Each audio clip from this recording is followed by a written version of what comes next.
Good morning and welcome to Ames Public Library for Genealogy Plus, a program brought to you through a partnership with Ames Public Library and the Story County Genealogical Society. I'm Megan, I'm the Adult Services Manager here at the library. The library's mission is to connect you to the world of ideas, which we do through diverse and inclusive resources and programs like today's event. We invite you to join us for future programs, which you can learn about through our current issue of Page 1 or by signing up for our online events email. Today's session is being recorded and it will be posted to the Ames Public Library YouTube channel after the program ends. For those of you joining us online, we'll be muting your microphones during the presentation, so please submit any questions you might have via the chat function, which you can find a link to at the bottom of your screen. I will share those questions at an appropriate time. If you get bumped out of today's event, just follow the original link to get back to us and you can get right back in. With that, please join me in welcoming our speaker, Dennis Allen. Thank you. So I guess today Mary has me talking about RootsMagic. We wanted to talk about the final salute or chasing the dead. The both. And then I'll be open to whatever you want to talk about. Because the nice thing with this is RootsMagic will leave it a little block.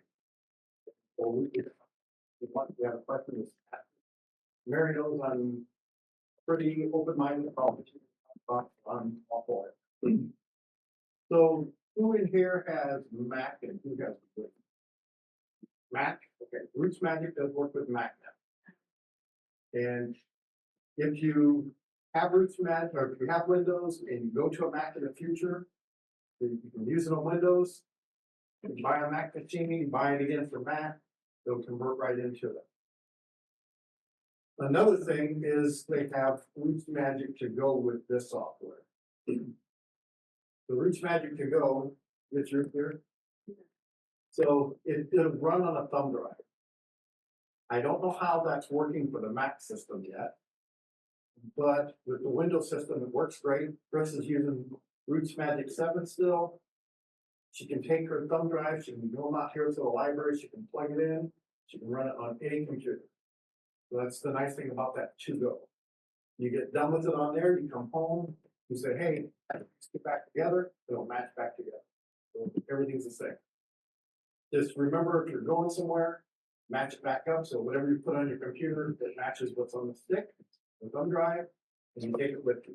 Very convenient if you're going to a public library, you don't have to worry about losing your computer, getting stolen, whatever. One of the big things out in Salt Lake City, they're always saying, watch your computer, watch your computer, watch your computer. So with that thumb drive, you don't have to worry so much about it. There's two really good programs for the Windows side. That's RootsMagic and there. Legacy Family Tree. They're both really good. I would promoting them. Legacy, I think, is a better software. If you're wanting to write with it, it will write you a better storyline for it. Where this here, I think, does a lot better in other areas. And we'll see that. The to-go is one of the areas that it's really good at. Legacy is talking about doing a to-go style of thing, which would be good for them.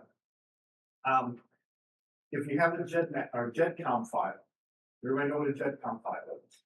So whenever you first start with a file, you can create a new RootsMagic file, you can restore, you can open, you can back up, import. If you do an import, you import 1 through 7 or a GEDCOM, if there's a GEDCOM. What a GEDCOM is it's the database. And that's all it is a database. It's like an Access database or a Lotus 123 database. Some people are, I'm showing how old I am with that.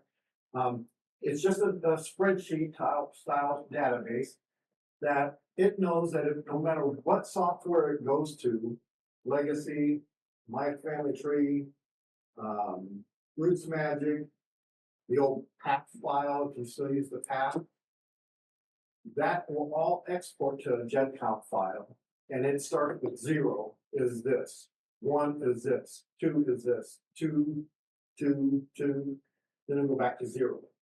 0 is the next person, individual, then it goes to family, So that's all it is. You can open that GenCom file with a notebook or Word software. It'll open up that way. So you can kind of see what it is. Just don't manipulate it, but you can look at it. So GenCom is the common factor of all software companies. One of mine is, I use a website for mine. I have my own software there. And that software will export to a GenCom or it'll import from the GenCom. So if I say, oh, I want to update my tree from my website to Ancestry, I download it as a GenCom, I go to Ancestry and upload it to Ancestry as a GenCom. So they all work interchangeably with each other.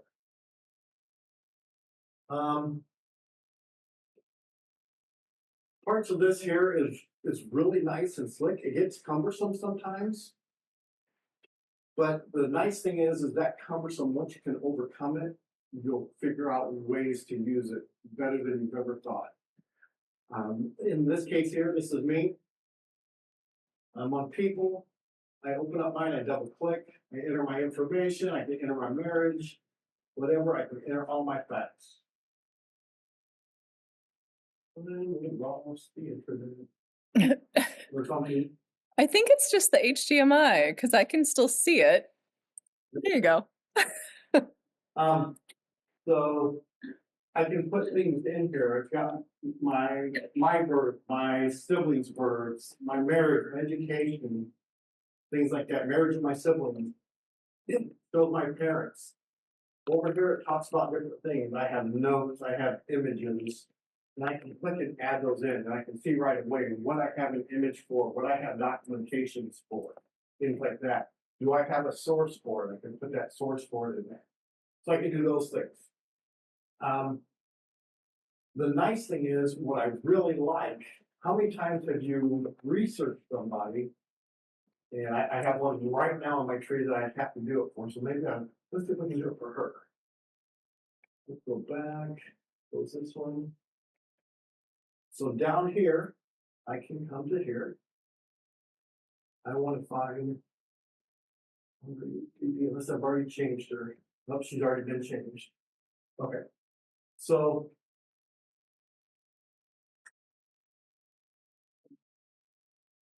find it this way. Minerva, that's her. So I have this Minerva here. She is my John Lewis's mother. And there's John Lewis's father. On Minerva for years,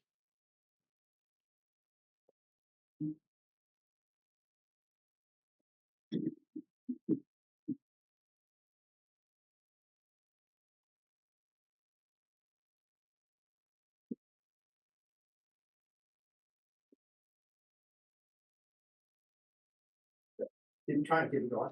For years, I believed her name was Minerva Rudd.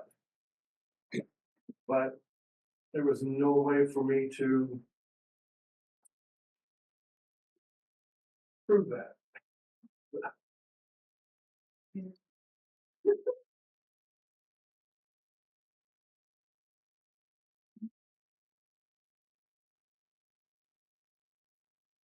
Is the screen share up again?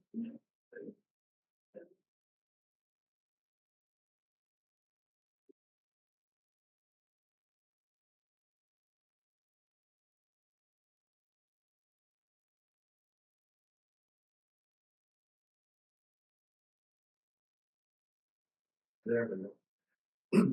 So one thing I can do with Minerva, look her up. I want to add a fact, so another fact, alternative name, and say okay. So I can add an alternative name for her. I'm gonna say Rudd. Here.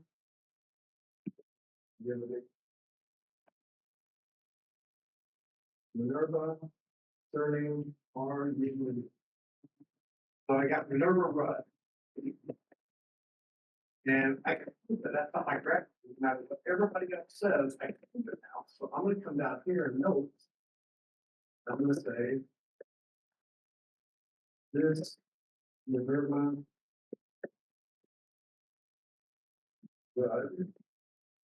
was married to a John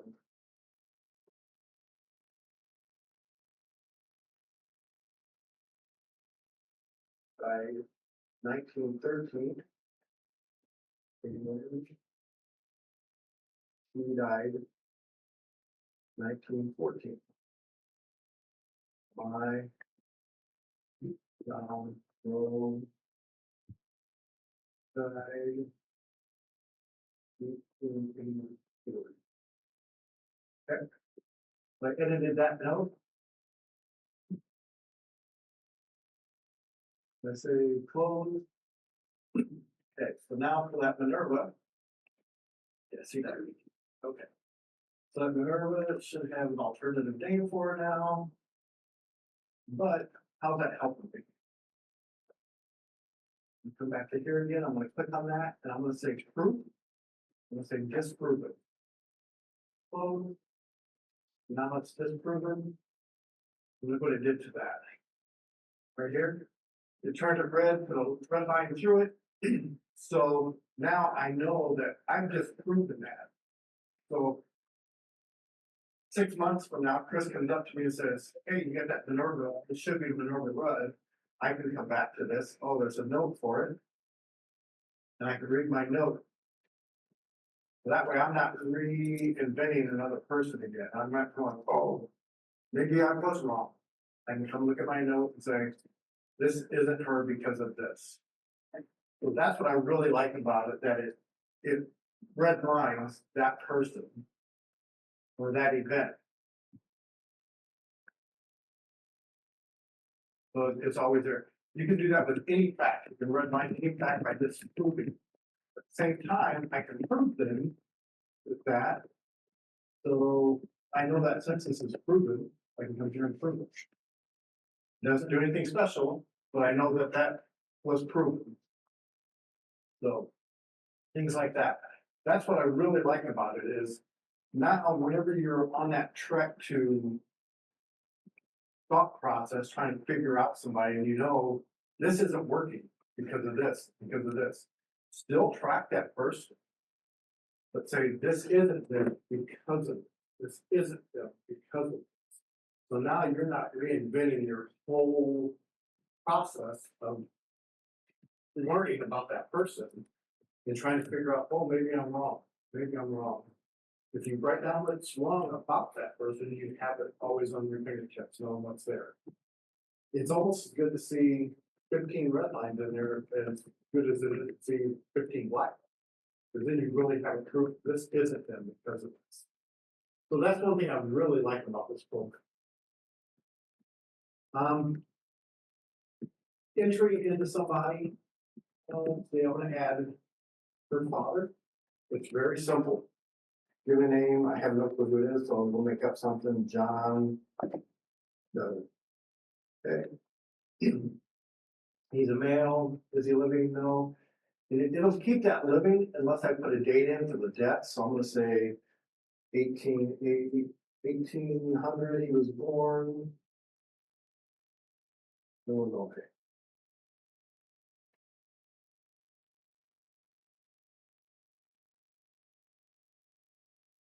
All right. Here we go. Enter. Date died 1875.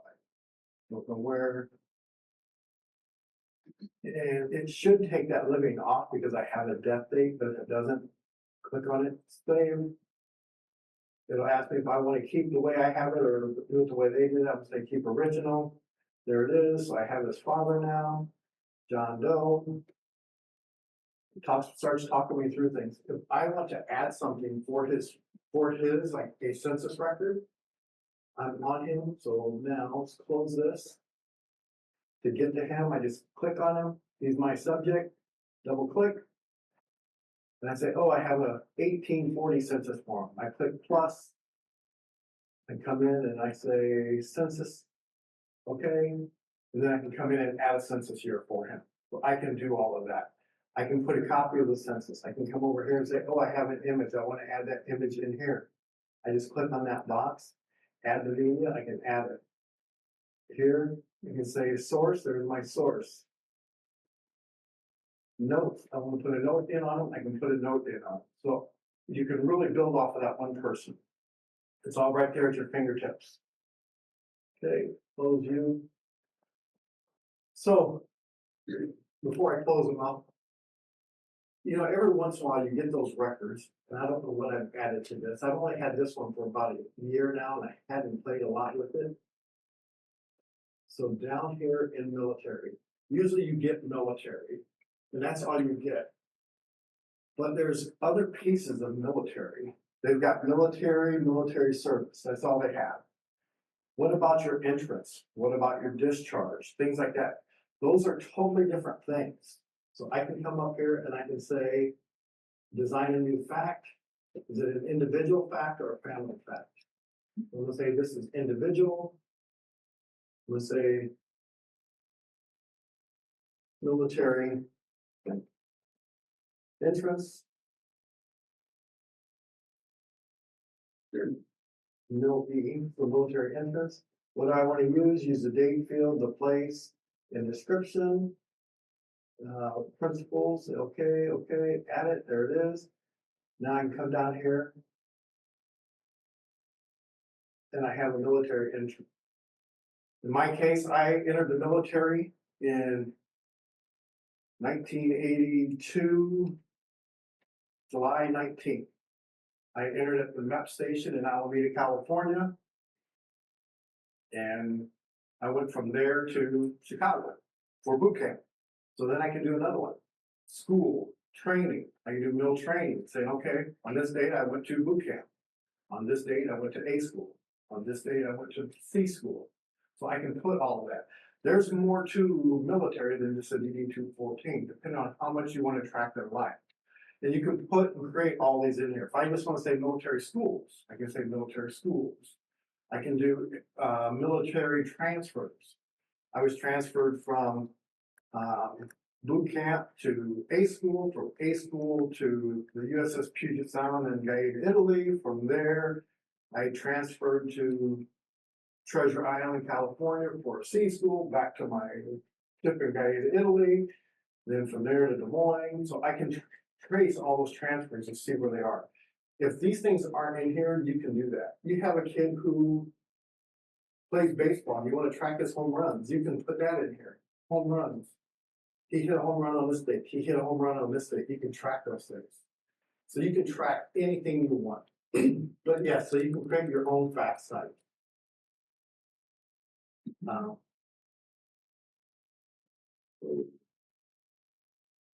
You have different views across the top for on people. So now I have this ancestral chart view.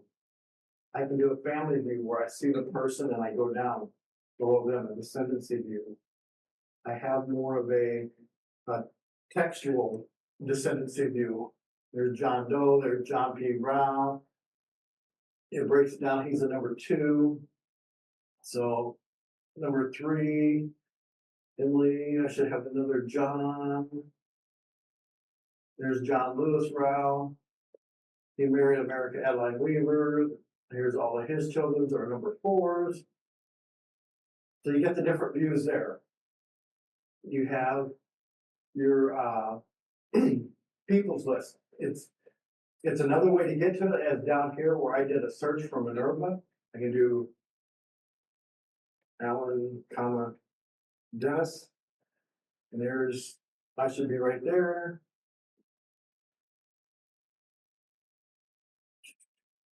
Somewhere in there. Oh, I'm on a totally different spot. Yeah, comma there. There we go. There we go. Comma, Dennis.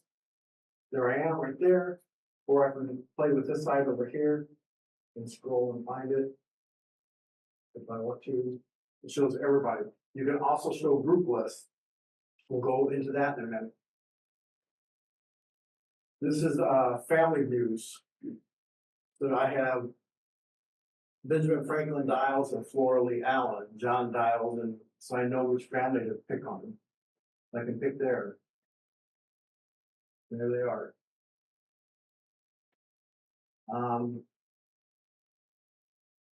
Associations, I'm not using associations, some people do, so I can't really explain this one. Places, you can fix your places if you have multiple places with the same name. Let's see what top of my head, but if I have Des Moines, Polk County, Iowa, United States, and I have Des Moines, Polk County, Iowa, USA, and I've done it two different ways, I can come in here and merge these two together, and it doesn't make me go back and change everything. I can do that. Sources, I can create my own sources, however I want.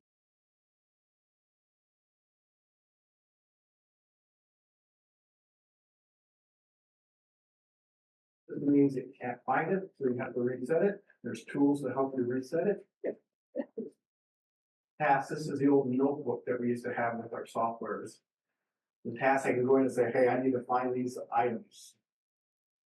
Addresses for family members, search, publishing. This is one of the bigger things that they have. You can do an online tree with this one. This is what one of the first things that sold me on there is we started with RootsMagic 3, I think it was. And since then they've had a website that you can build. I can put my tree out on their website, put it here, sign up for it, and it'll send it out. Then my family members can go and look at it for free. So, with my family members being able to share it and show them, they can see it, but they can't edit it. And the nice thing with that was it reduced for a while there, my sister saying, who is this? What did this person do? Where's this at? So it kept them off my back for a while. I love my sisters, but so you can do that. You can do a shareable drive. You go to a family reunion and somebody wants to know information off of your tree, you can put it on a shareable drive and give it to them. It does match with Ancestry tree over here. I can upload my tree to Ancestry and it will track my tree for me. And if I make edits, whenever I go back, it'll say, hey, you edited this on Ancestry. Would you like us to put it in RootsMagic for you? Say, yep. So it'll pull it back down and put it in your tree. If you're doing something on your computer and you say, oh, you go to Ancestry and say, oh, Ancestry says your tree isn't up to date. You want to update it? You can upload your tree and it'll match it back together. So they work combined, they combine with each other. Same thing with Family Search Central. They're not quite as friendly with it. It still does it, but it's not your tree, it's the world tree. So you still have to meet their requirements with it. Tools. You can do different things here. You can compact your database, you rebuild your index if it starts getting sluggish, they let you come in and do those things. You can create and edit groups. What a group will do is if you say, I am going to Tennessee, you say, I want to know everybody who was born, married, or died in Tennessee, and it'll put that in there for me. It'll pick those people. And whenever I want, and I can print that list out, we go to Tennessee, and okay, I need a certificate for this person. I need a certificate for this person. So I can do those things. And that, the group list is right there. I can create all my groups here. I come in, give it name Tennessee Vital Records. And then I can go in and select the people that I want. Or I can give it a rule, and that rule, I say, anybody who was married in Tennessee, I want them here. And it'll put it there. Anybody who was married in or died in Tennessee, I want them here. Anybody who was born in Tennessee, I want them here. But not only that, then I can turn around and I can say anybody who was buried or born in Tennessee, or I don't want to say and, I want to say or was married in Tennessee, or died in Tennessee, I want them in this list, and it'll put that in there if I have that information. With that being said, that's an important reason why you want to spell your state names out. Because if I say Iowa, and I just put IA, you're going to find cities that have the IA in it. So I don't want it to be a city name. I want it to be the state name of Iowa. So you want it to be spelled out whenever you can. The easy thing to do is change it. Start doing it and say Des Moines, IA, where you have that already spelled out. Create one that says Des Moines, Iowa.us, then you merge the two and tell it to change all of them to IA versus IA. So it's a real quick change.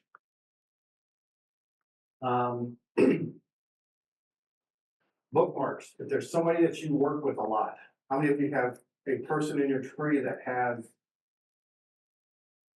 5 John Smiths in your tree? Then you're on, okay, which John Smith am I on? You're getting confused. You find the one that you want to work on, you click on him, open him up, add him to the bookmark. Then you can go do whatever you want. Oh, this one, I gotta go back to John Smith. You go back to John Smith, you just click on the bookmark. There's your John Smith, you're right back at the right one. I have John McGee and John Rao, they were both in Houston, Texas County, Missouri at the same time. So whenever I find one, I look for the other one all the time. The funny thing is they were on 2 total opposite sides of the tree, but my family met 25 years later in Arkansas, and they married each other. They didn't even know each other in Houston County, Missouri. But I find their names together every once in a while. So I always want those two together, so when I find one, I click on the other one and add the same fact to him. So I can share facts with that. You can share facts, I don't mind it. But I would rather import their fact themselves. That way, if for some reason, like my Minerva Rudd, I say, oh, that's the wrong one, I have to delete them. I'm not deleting that main person on that fact. I want that fact with everybody. Settings, you can come into your settings, you can tell it things like when starting RootsMagic, open and close the last file, things like that. Data folder, this is the big spot. Anytime I teach getting organized with genealogy, I always tell people what I like to see is you create in your C drive, you have to tell us how to do it in Mac. In your C drive, I always want them to create a genealogy folder or a genealogy data folder. And then everything that goes toward genealogy, I want to see them put in that. A lot of times they'll just put it in their documents. Well, whenever you get a corrupt file or you get a corrupt computer that starts going bad, Chris lost hers 3 months ago or something like that. Well, luckily we were able to save it. The first thing I did, I found her genealogy folder and pulled it over. Because everything she has genealogy is in that one folder. So the very first thing you gotta do is grab that, get it off. You wanna back up your information, you grab that one folder, pull it, put it on a thumb drive, everything's there for you. Your software might not run, but your information's there. Get your new computer, put your software in, put this in the exact same spot in the C drive, and it's all running again. You're up and running. So this here, anytime I do a data folder, I can come over and tell it where to go to. I want it to find it in, I go to my C drive, genealogy data, select that folder. Now it's going to go to my genealogy data folder. And I'll set that for all of those. Backups will go there, media will go there. If I have inside of my genealogy data folder, I can even put RootsMagic, so I know all of this stuff is in my RootsMagic. I can do a media folder inside of genealogy data, do a media folder. So I can come here. I'm inside my genealogy data right here. Create a new one. New folder. Say images. Okay, here. Closing back down. Media. Select. Now that's anytime I need an image, it's going to go right to that image folder inside of that. So I try and put everything inside of that genealogy data folder. Like I said, the biggest thing is once every 2, 3, 4 months, just to make sure you have everything, just grab it, drag that genealogy data folder onto a thumb drive, and you've got it backed up. All your information is there, all your images are there, quick and easy down the dirt. So.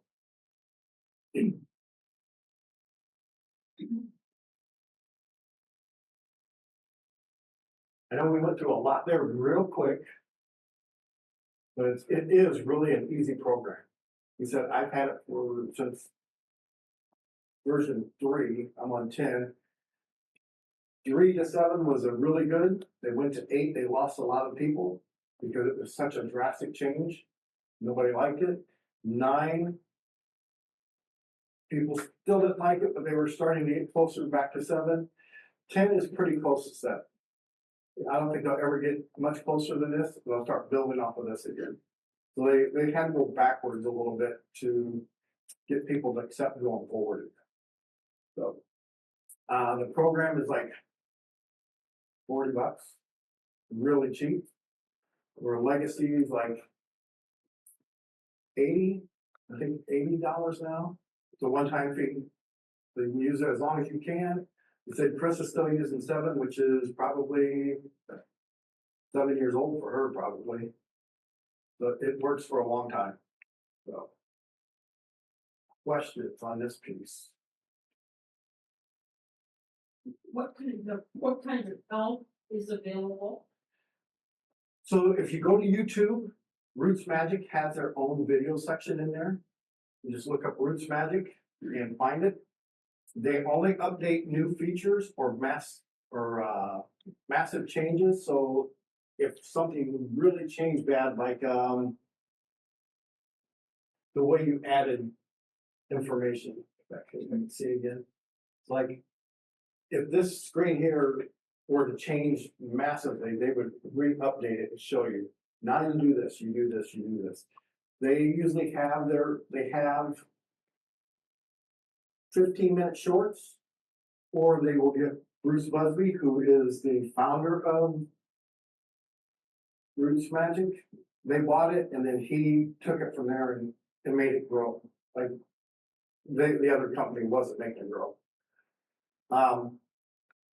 He will do his own videos. He does it for an hour to, I think the longest one I've seen was an hour and a half, but he gets right in there. He is involved with everything. He knows it inside and out. That's how much of a president he is. He doesn't say, here, just go do whatever you guys want. He is involved in knowing what his product does. So I really appreciate him for that. So yes, there's shorts and there's longs. So anything else? Yes, ma'am. Does it, limit of update? We put down 3 or you? He has minor updates, and they're always doing minor updates. And when you load up, if you've registered it and all that, when you start it, and if you're online when you start it, it will say, "Oh, there's a new feature here. Would you like us to update?" So it doesn't force you to update. It asks if you want to update. And I try and stay up with it because eventually they're going to make an update that I want, and now I got to upload all of these, so it's going to take a lot longer. So I try and stay up with it. If they fix something, they will let you know. They'll update it for you. You're on version 10.15, and we now have 10.16. It'll be free. They'll keep doing those updates for free until they do a major change, which is usually every 2 to 3 years. Then they will come out with a new one. Your 8, 9, and 10, they did back to back to back years because that's how big of a change it was. People didn't like it, and they kept trying to get to the point where they did. Yeah. So where they? Uh-huh. Is that 3? You pay half the price. If you stay with them, if you go from 10 to 11 for about, I want to say 6 months to that first year, they will let you upgrade yours for half the price. But if you want to buy a full version of it, then the only time I've ever had a problem, I think I was on 5 for the longest time. And I went to 7, and when I went to 7, and I skipped 6, 7 wouldn't take 5, so I had to do a full purchase to get to them. But yeah, so the minor ones are free. The major ones are half price upgrade. And as long as you keep it upgraded, it will let you keep upgrading.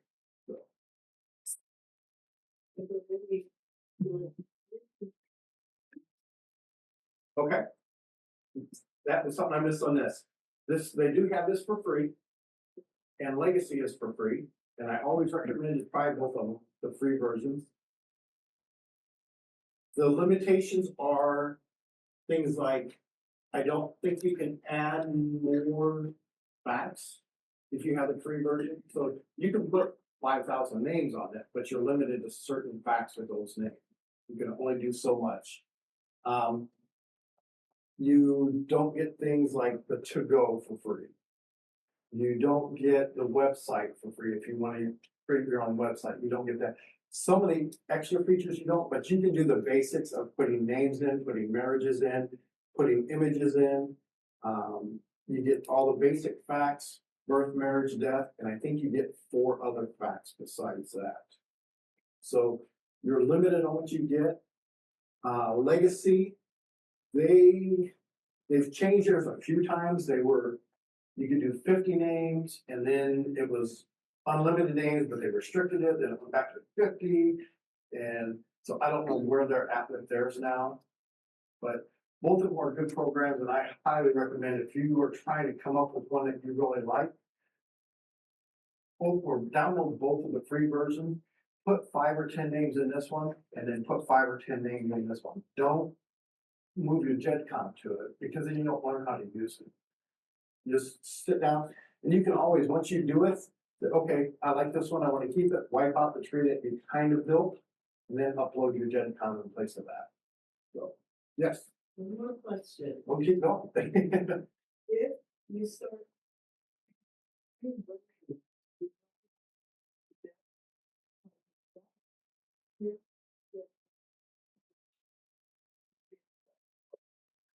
So the only difference is between the free version and the paid version in that aspect is every time you log on, it'll say, would you like to enter your code? Would you like to enter your code?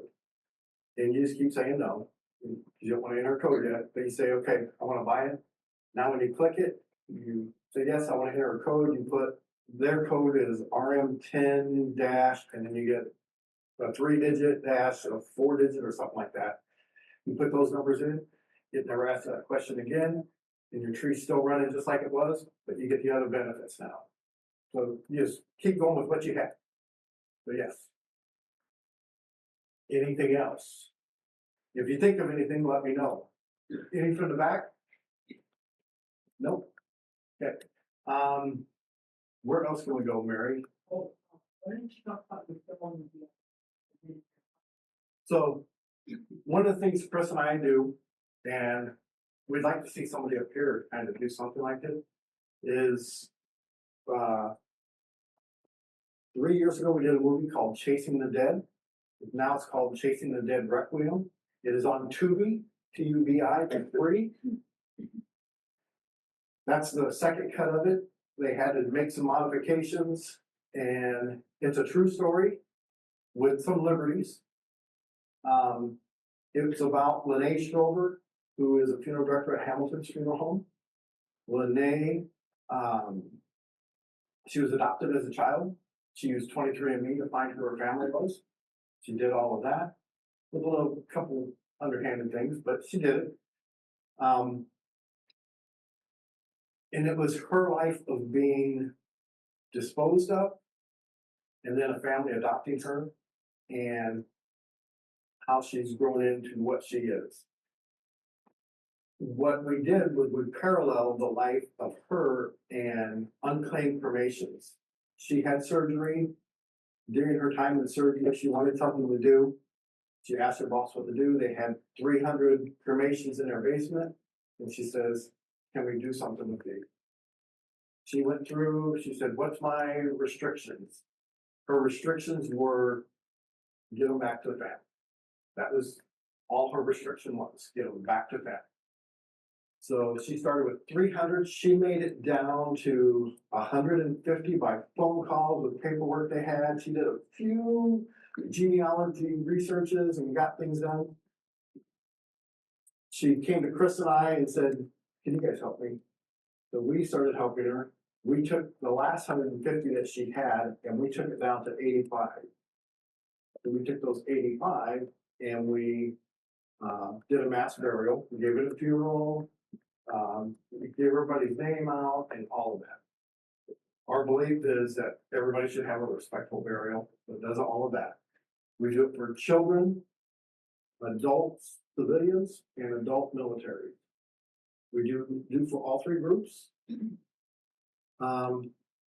We found, well, I should say we've had them turned in, they were found on the street corner. Yeah, that's in the movie, true story. Found in the trunk of a car just before it got crushed, true story.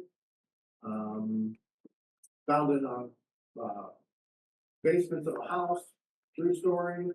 Found in apartment buildings, all these are true, all the stories are true. The only thing that's not really true is her talking to herself as a child. So there's a spot where you'll see her and you'll see a little girl, that little girl represents her. And I won't say much more about it, but that's how that part is. It's about a 92-minute, 95-minute video. It's free. It's not bad. None of the actors. It was done on 10 days. Yeah. We did everything in the Iowa area was done in 10 days, and it was, hey, I'm going to be there tomorrow. We want to film. We had 10 days to put this all together. We didn't have places or anything. We did it all at will in 10 days. We've won 73 awards with it. Lene, she won 4, 5, 6 Best Actress Awards for amateur actresses. We had a 6-year-old who won Best Child Actor twice. So these are all in independent film festivals. But yes, it's all a true story, just with a little degrees added in. The final salute, the handout we did, that's the portion that we do for our veterans. That's more of our fundraiser. We try not to promote the children too much. We let the word get out, but we don't push it. This year we push. We try and use the veterans to tug at the hearts to help pay for the other funerals. It's all paid for by us or our nonprofit that we have. A lot of things people don't understand is we try and get unclaims back to family first. Even if they're military, our first step is trying to get them back to family because it's family to God. Family's always first. If Mary's great aunt was left alone and we found her, we'd call Mary up and say, hi, Mary, we are the final salute. We found your aunt. We have her permission and we would like to know what you would like to do with her. So we work with that. She says, oh, my aunt was married to a veteran. Okay. We will, if he was out in the veteran cemetery, we pay the $300 to have her put in the veteran cemetery next to her husband. If she says, well, my aunt has a burial spot up here at Toronto Cemetery, Ontario Cemetery. We say, okay, we would come to the city of Ames and we say, here's who we are. How much would it cost us to get them put next to their spots? If it's a reasonable amount, we pay for it. We know that we have some, we have to pay the opening and closing. We might even have to buy graves every now and then. So with that, we will pay that, trying to keep the expense off family. But we believe that a husband and wife should be buried together. If they have a space, why not put them where they belong so family knows they're there? We will not buy the headstone, but if they're military and they're out here, we will try and get them a headstone then because it's free for that. So, and we're always looking for researchers. Right now we have 130 that we're researching, almost done researching. We have 5 burials that we have to check and see what it's going to cost us to pay for it. That will not go into the veteran cemetery. They have spaces, some of them have headstones, so it's just about the opening and closing, things like that. We pay for that. The children's burial, we pay for it. The mass burial at the end, we don't have anybody going anywhere. We don't know what to do with them. We put them in a mass burial. Chris registers every one of them in our cemetery. We have 10 spaces roughly still. Roughly 10 spaces that have been donated. A total, we've had probably 15 to 20 total spaces donated. And so it doesn't cost anything for that. We'll even check with our vault company, see if they will donate a vault for us. We put them in the vault. We try and put them in alphabetical order. Last year we had 3 pulled out. And then whenever we pull 3 out, we always put 3 back in because there's a headstone that says 85 people from Hamilton's family were here. So we pulled 3 out, we put 3 back in. She puts the 3 that came out, she pulls them out of our cemetery, but says they were disinterred, but their name's still there, and they wrap them. And then the 3 new people that went in, she put them in those graves. So we're trying to show that these things can be tracked, and it's things that genealogists don't think about asking. City of Des Moines has a few mass burials that they didn't know it for a while. And so when you go to those, who's buried here? What do you have? This and that. Does Ames have any mass burials that you know of? And so, yeah, so it's things like that. It's easier for us to bury them in our cemetery versus the city cemetery because of the perpetual care and non-perpetual care. The perpetual care, they have to collect $50 minimum for everybody being buried. Well, we're a non-perpetual care cemetery, so we don't have to collect that fee. So where we buried 85 times that by $50, there's $4,000 that we would have had to pay for that. But we did it for free. So yes, if you guys have Adams, I think we checked with them. They have a few unclaimed, but not very many. But yeah, even if you guys just went around Story County and said, hey, we would like to do this. We'd like to give them all a respectful burial. Find a cemetery that's non-perpetual care, see if they would donate a spot and allow you to do it. And we can do that. If you ever need help, if you guys decide to do something like that, let us know. We'll come up and help. Renee will come up and help. She's a funeral director, so she does it. She works for the National Funeral Directors Association, so she teaches classes now. And one of the things that they're really into is her getting that word out, so the burden's not on these funeral homes to hold all these unclaimed information. So, yes, ma'am. What does the law say for unclaimed? As far as keeping them, Yeah. they only have to keep them for. I'm working off the top of my head now. Veterans are 90 days, and non-veterans, I think, are 60 days. Then it's up to the funeral home to properly dispose of them. What's proper disposal? There's not a definition of it. So some funeral homes, they will write, they were disposed of. They put them in the trash, off they go. Some of them will go out and spread them. They don't say where, but there's no definition of what a proper disposal is. And, excuse me? Yes. And so that's the whole key there is that disposal, we don't want to think of a person as being disposed of. We try and give them a proper funeral. And we do hold a full service funeral. We have it at the funeral home, the graveside, and then we put them in the ground. We've had family members come to the mass burial. One lady, they lost track of her mother. And with that mother there, her daughter said, we said, would you like her? And she says, no. She goes, she's been on her own doing all of this stuff. These people have been with her for 10, 15 years.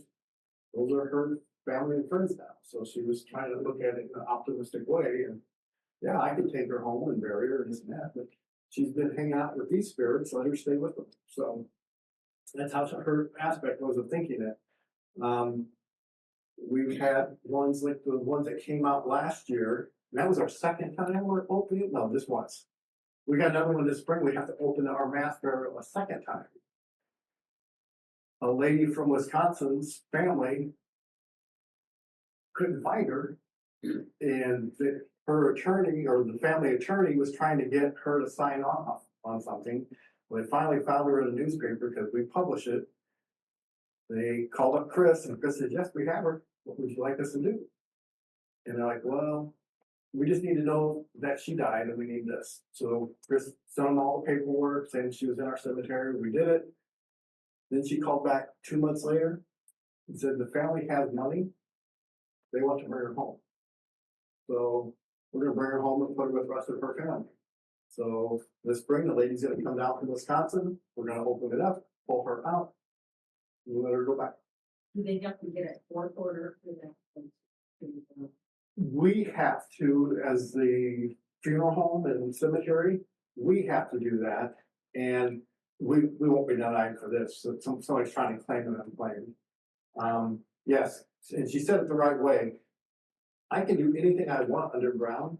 I can open that vault back up and I can move the urns around, play shuffleboard with them or whatever. But once I pull it above ground, I have to have a disinterment permit. And we have to have burial permits to bury somebody, but I don't have to have a burial permit to bury a cremation. But I have to have a permit to unbury them. So it's really tricky on the walls, the way they see them. We had one 6 months ago. Somebody buried a hole by one of our headstones, and we're like, what is this? What is this? Did she come out and bury it without telling us? We went and I dug, and I saw a tub, and I opened the tub up, and there's ashes in it. And, so Chris calls her, ready to chew her butt out for not telling us, but she was appropriate about it. Started talking to her, and the lady goes, I didn't do it, so let me find out. Come to find out, the lady's best friend was having a bonfire, which they did a lot. And after the bonfire, she went and picked up a bunch of ashes, put it in a Tupperware thing, and put it in the ground where she was going to be at. That way she had a bonfire with her. So, like, okay. But they gave us a heart attack because we thought somebody was buried. So, yes. So yes, there's that. But yes, that's what we do. We're having a fundraiser in May. I don't want to make this a commercial, but we're having a fundraiser in May. And we talk about it and all that. And we'll have something there for the babies. We'll have a little bit but it's mainly based on the veterans because that's the draw. The veteran community really supports us highly. So the last child burial, we had 35 babies we put in, 36. And there was probably 200 to 300 people in our cemetery for that service. It's hard because you try and assume something, but there's things. One of them was a child that body was sent for science to New York. They said they would never get it back. Well, when they got done with it, they cremated the body and they sent it back. The cremation's back. Well, this cemetery didn't talk to mom. This didn't talk to mom. This funeral home didn't talk to mom. So it was unclaimed. And we tried for months and months and months. And finally we got a hold of mom, and mom said, yes, I'd like it back. So we got it back to mom. We've had other ones that won't do it for religious reasons. If it wasn't truly born, it wasn't born. So they won't accept it as a child. There's some that are, some of them are. There's some that are rape victims. They don't want their children. So if they pass away, that's what happens. So things like that. So anything else, Mary, that we want to talk about? Oh, one thing I was going to show you on here. For those who stuck around, we talked about people not sticking around for videos. So, DNA. How many of you have done DNA? Okay. How many of you use the Leeds method? Anybody know what the Leeds method is? So the Leeds method is, years ago, it was a Excel spreadsheet. You have columns, you have a list of names, and you say, like in my case, I would say, this is my Allen, this is my McGee, this is my Garrett, this is my Holloway. So you start with 4, and then you start growing and building off past that. So you know what cousins come from what line. So it's not about your first cousins, It's about your seconds, thirds, and fourths. So it's to figure out what lines they are in, so you know how to track them and who to contact for what. So that's done by Dana Leeds. She has a video out there, and it's called the Leeds Method on YouTube, and it kind of makes you think. It really does make you think. But with this here, if you guys have done DNA and you belong to Ancestry, with Ancestry, you can get the Pro Tools and it will tell your matches how much they match with other people. So if I matched with Mary and I matched with Gwenna, but I don't know how much Mary matches with Gwenna, I can, on the Pro Tools, I can look at Mary and say, okay, our common matches, I match with Gwenna for 42 centimorgans. I pull up Mary and say, how many does she match with Gwenna? It's 85 centimorgans. So I can see those with the Pro Tools. With GEDmatch, I can do the same thing. I can click on somebody, I can open up their matches and see, oh, they match this person by this much. So I can do that with GEDmatch. And so here, on me. So on me, here, me. I did DNA. All of these people I have matched, and I have said how they match. Julie, she matches this much. Linda, this much. Clarissa, this much. I can go all the way down the list. This is how much they match with me on DNA. So I put all of these people in so far. I haven't tracked all of them back to the other people, but I've started to. I was trying to get them all built with me first. So I have all of this stuff here. All of these people are related to me, and I have DNA inputs for it. So now I can close it, and I can come to publish. And on this publish, I'm going to reports and charts. I can come down here, and this leads method report. For me, my leads method report, generate. There's my input. These people in blue belong to this family. Orange belongs to this. Yellow belongs to this. Purple belongs to this. Green belongs to this. So it's already got past 4 and it says, oh, I already know what 5th family is. All I have to do is go in and say, number 1, who are you? What family are you? Are you my Allens? Or are you my McGee's? Are you my Holloways, my Garretts, my Rouse? Who are you? And I can put that title up at the top. I can export this to an Excel file. But once I'm here, I can say save. I want it as an Excel, or I want it as a CSV file, I want it as a Word file or a PDF. I can do that with that. So this is doing the leads method for you automatically. So, and it breaks down your family lines for you. So there's that. And then on top of that,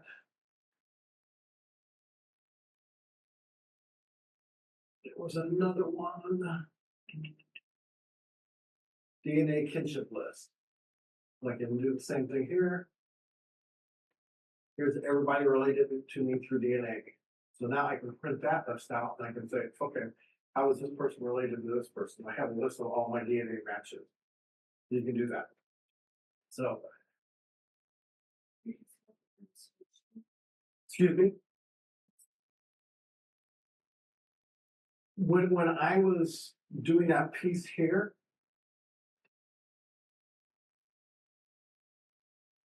get back to me. This piece right here, what I do is I find a name on Ancestry or 23andMe or whoever, and I say, okay, I want to add a new person. I put that person's name in. If they're in my tree already, I go and find them, put them in that tree. And then it says, okay, they match me this much. Or I can type it in. If I know it's a really odd number, I can say, they match me 23 centimorgans. And then I can keep doing that. And that's all I did. And it did that spreadsheet for me. Yes, and that's right through here, and if I've got my tree up to date, that does it. If I don't know where they fit in my tree, I can add a new person at the top. Cancel.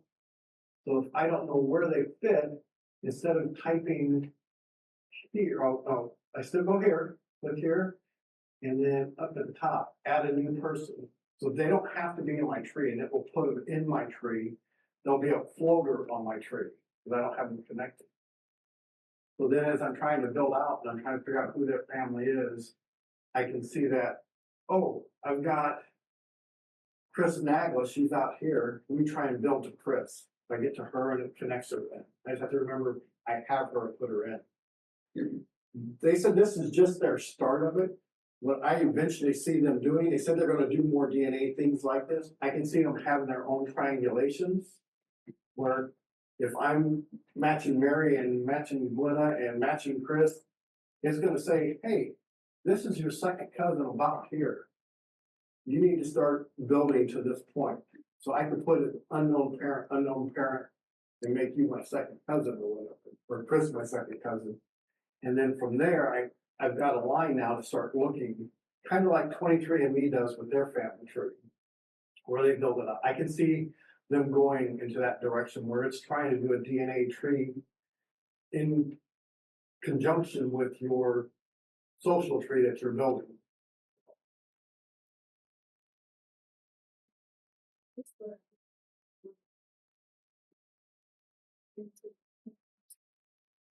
Uh-huh.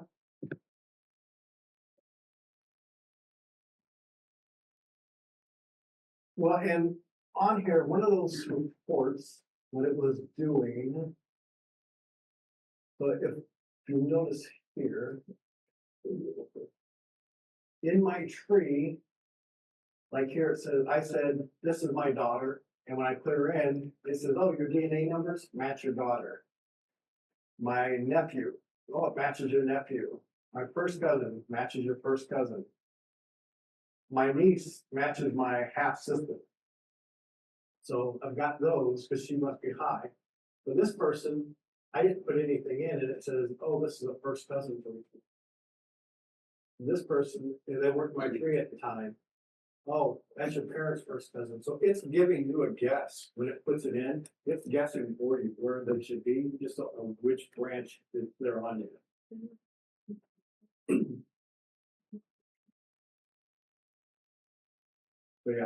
So yeah, I see it eventually triangulating and trying to build branches for you. Yep. So.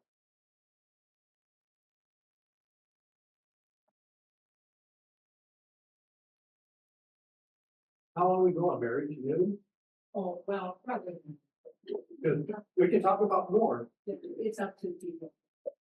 If you have questions on other things like jet match or things like that, bring it up and we will talk about it. I'll try to make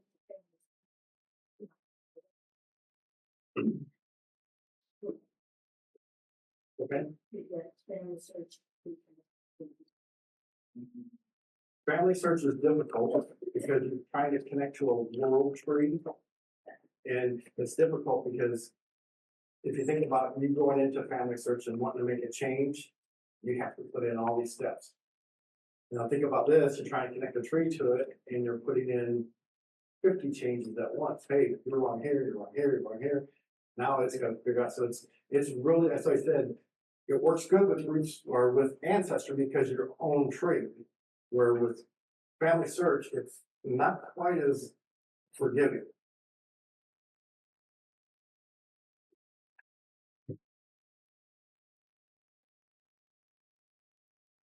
Does everybody who's done DNA, have they used GEDmatch or what?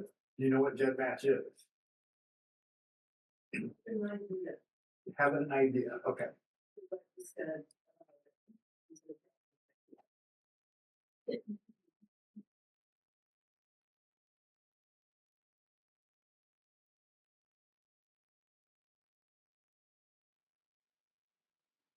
So GEDmatch is another place to put your DNA. Hopefully I don't have to.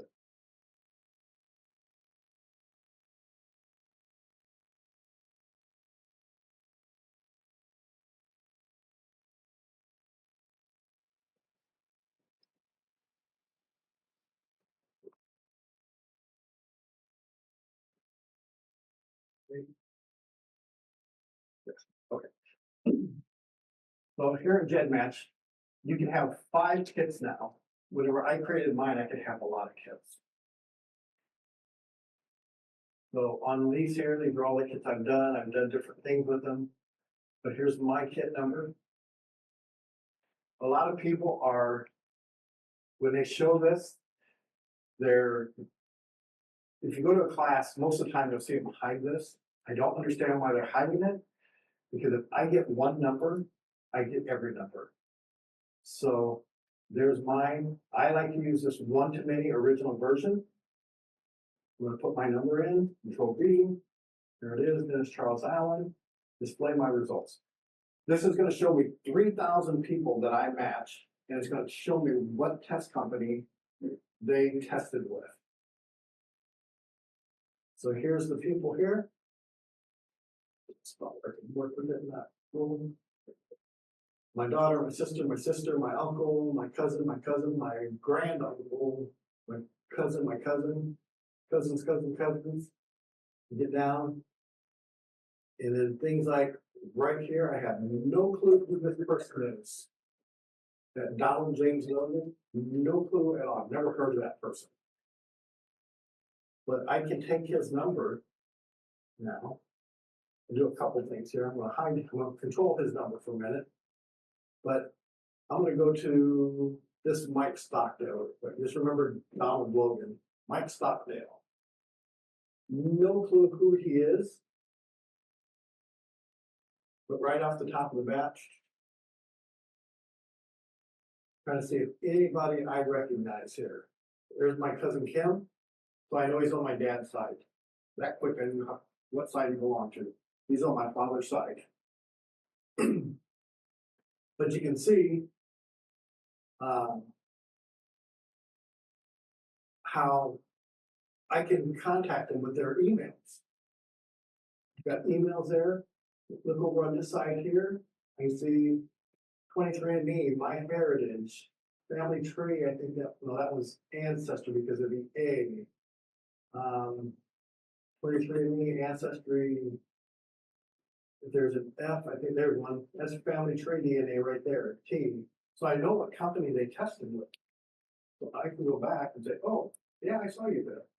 But as you can see, this with this one person, I'm seeing people from Ancestry. You took Family Tree DNA? So she took Family Tree DNA. If she comes here, she gets to see people who took the Ancestry test, the 23andMe test, the My Heritage test. So she gets to see these extra tests. And you'll get to see what their centimorgan range is for you. And we remember we were doing that on the other one, and there's the total centimorgans right there. There's how they're related, how much. So I can put that in RootsMagic. There's some things I don't like, but for the most part, it's good. If somebody on here is green, there's a green one on here.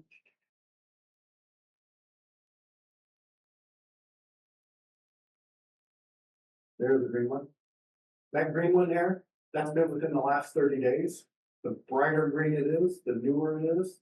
So if it's really bright green like it is sharing your screen, that means they just got on yesterday or within the last 2 or 3 days. But as dull as that one's giving, I'd say they've been on 2 or 3 weeks. So there's a new person that you can go check with. You can copy this information. So I can come all the way up. And I can do like click, come all the way down. I can copy that, paste it to a spreadsheet. Now I can put notes over to the side and say, okay, I've contacted this person. I know where this one goes. I don't know where this one is. I need to look into it. So I can make my own notes and spreadsheets with this. But that other person that we were doing, back, Donald Logan. Okay, I'll go back one. This is the second thing I used. And for the most part, these two will tell you a whole lot of things. I want the people who match both or one of 2 kits. My number will be here. That other person, whoever it is, will be, there's his number. Now, it's saying kits that match both. So these kits that are in Ancestry, or in Ancestry, in GenMatch, match him and I. So this is me. So let's come down here.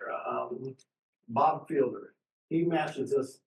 He matches me to here, and then he matches him to here. So me at 67 centimorgans, him at 30 centimorgans. Right here, Renee Tunstall, she shares this much with me. She shares this much with him, not very much. It's showing me a distant relative to some degree. But with that, knowing that he matches Kim, Renee, Barb, and Christy, that was all four of us being matches while on my dad's side, that he's also on my dad's side. So there's another one on my dad's side. Yes, ma'am? I hear you talking about sin. Centimorgans? I don't understand because I'm new. Okay. The best way to take a centimorgan and think of your DNA as a ruler. And think of the centimorgan as, okay. Trying to make it really clear. Think of it as a ruler, as a yardstick, let's say. And let's say it's a meter stick. Instead of a yardstick, it's a meter. Think of a centimorgan as a millimeter. Okay. So in that yardstick, this is your life, or this is your DNA, this yardstick. If they match 100 centimorgans, they match 100 millimeters. If they match 3,000 centimorgans, they match 3,000. It's just a unit of measurement. It's the only way to say it. What that actually means, there's not really a description of it. There is, but there's not. It's just a unit of measure.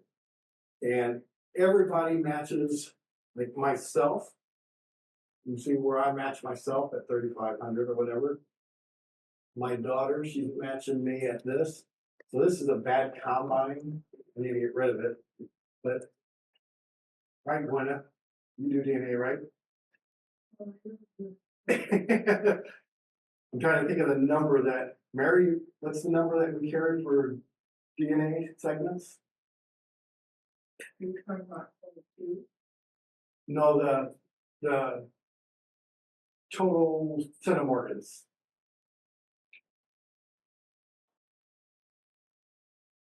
You guys just had a class, didn't you? Let's do this. ChatGPT.com. How many centimorgans do I have?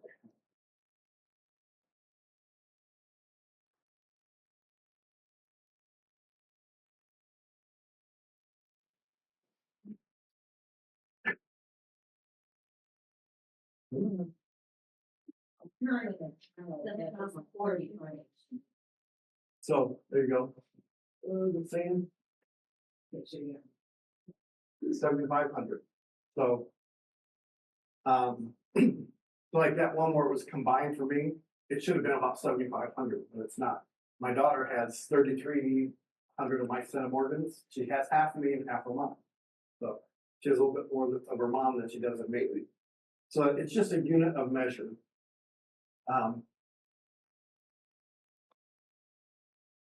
So yes.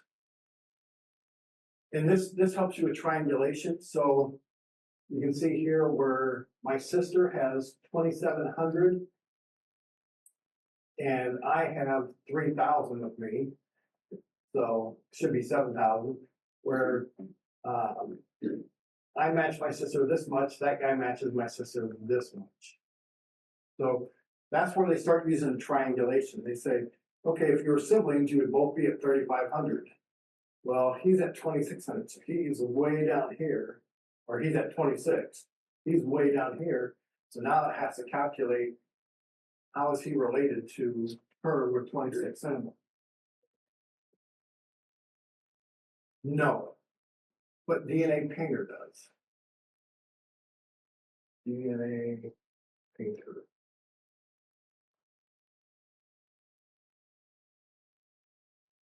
If you're ever confused on the amount of a relationship with centimorgans,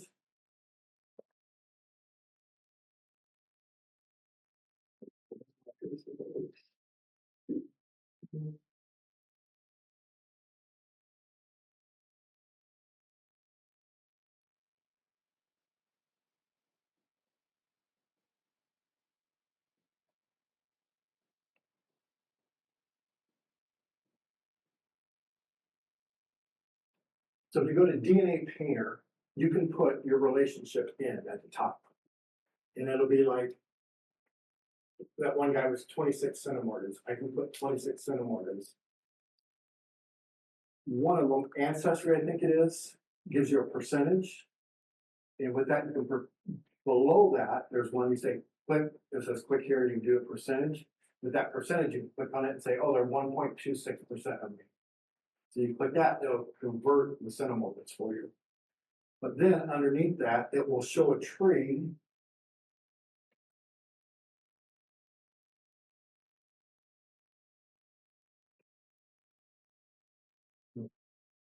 That tree will show me that being 26 centimorgans, I can match you here, and there's that.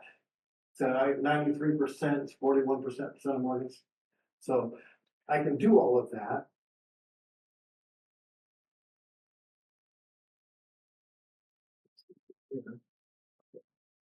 And it'll give me a box, and it'll say, your first cousins have this much centimorgans, your siblings have this much, your second cousins have this much, your first cousins once removed have this much.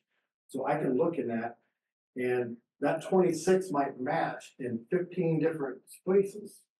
So now I have to logically go through and say, well, that could be my great great great grandfather. Well, it's not that, so I can get that one out of there, and we start scratching these off that are out of whack. Or it could be my third great grandchild. Well, can't be that.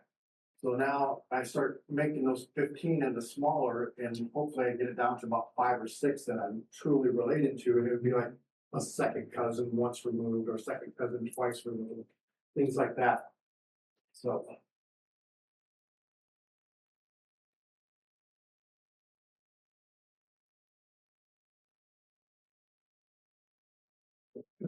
Okay. So, yes, that's what you can do with that DNA painter. And the GEDmatch, it helps you figure those relationships.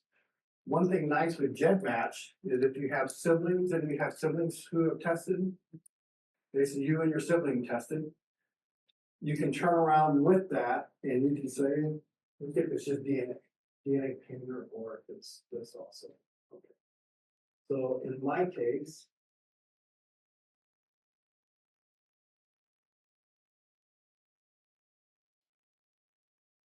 there's me, so here's my sister, and I have another sister who tested on her own and moved it over on her own. And I can take and I can click on my 3,000 names, and click my sister's, see her 3,000 names, click my other sister, see her 3,000 names. Well, we're siblings, they should all match, right? They don't. Once you get to about third cousins, you start DNAing away from people. Your DNA is so small that they're not showing up. I can do a list of a route in mine. It's funny because I say it both ways. So here's my search.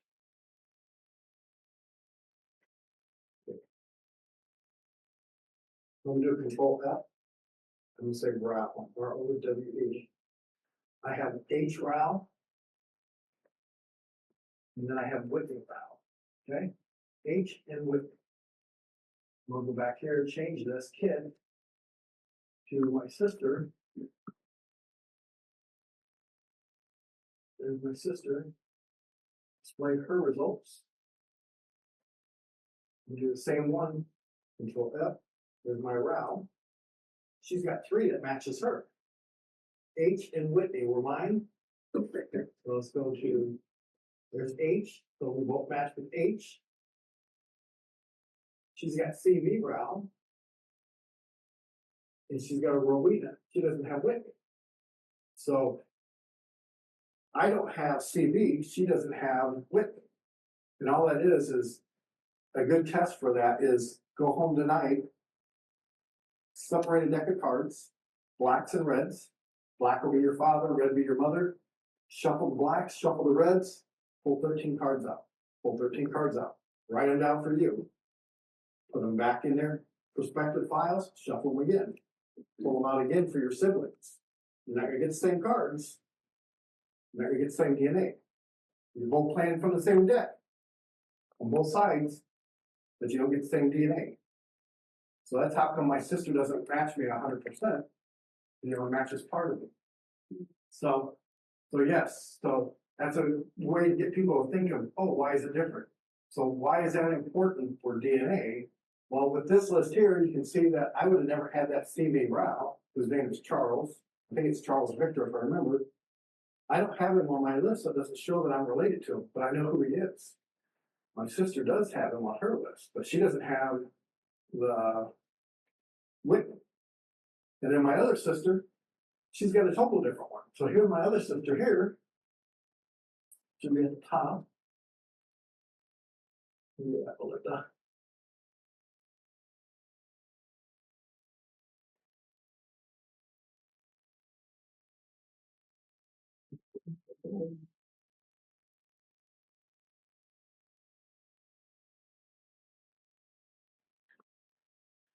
Okay, so here's my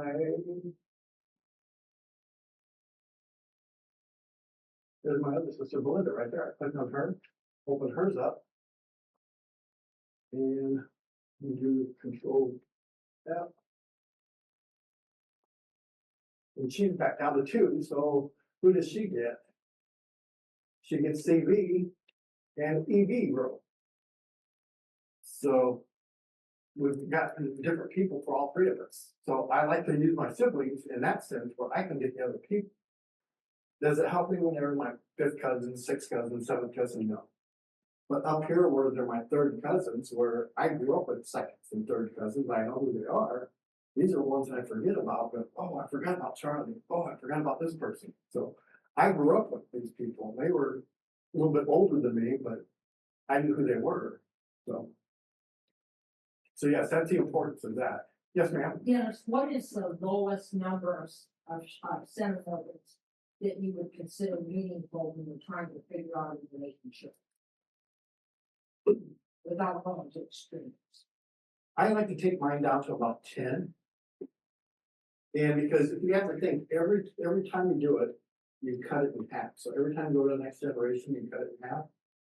So your children are half of you. They're half of this. Well, if I sidestep over to my uncle, who to get back to him, I gotta go to my mom, and then I gotta go to my grandmother. So now he's half and then half. So now I'm a 4th of him. So now his kids, I'm an 8th of. That's only one generation thing. His kids, I'm an 8th of, and they're on my generation. So then his kids, and then his kids, I'm down to an 8th, a 16th, a 32nd. So now a 32nd of 7,000 is what? 20 something? So you have to think of it in that sense where and as you go sideways, because you've got cousins in that, you're also going down half. So when you go up to a great grandparent, and then come down, where I just went to a grandparent to match my cousin. If I go to a great grandparent to match my 2nd cousin, now I start going to their kids, and I have grandkids, and so now we're that much further apart from each other. So it gets really low. So yes, so I go down to about 10. Any other questions? I see puzzled looks, so. So other things you can do here.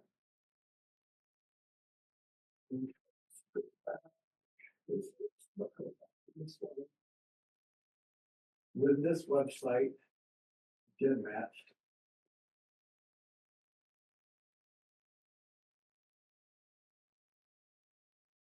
This is my mother right here.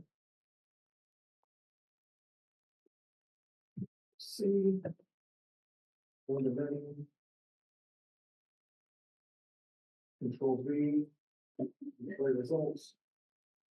There's all my mother, there's my sister, my mom's brother, my sister, me, my mom's uncle, my mom's cousins, all of these people are matching my mom.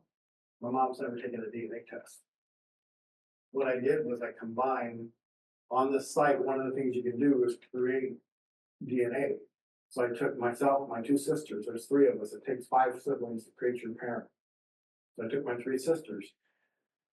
Okay, so then what do? I don't have 2 more to do it with. So I went to my mom's brother, took his DNA, took my mom's uncle, took his DNA, took my mom's cousins, took their DNA. And I had to tell it, this is my mom's brother, this is my mom's maternal uncle, this is my mom's cousins on the maternal side, this is my mom's cousins on the paternal side. Put all those in there, and it says, okay, here's your mom's DNA.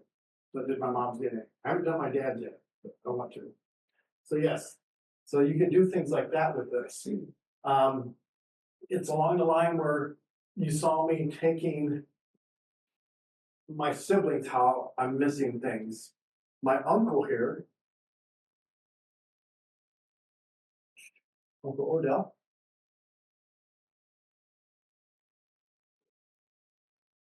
So this is my mom's brother here.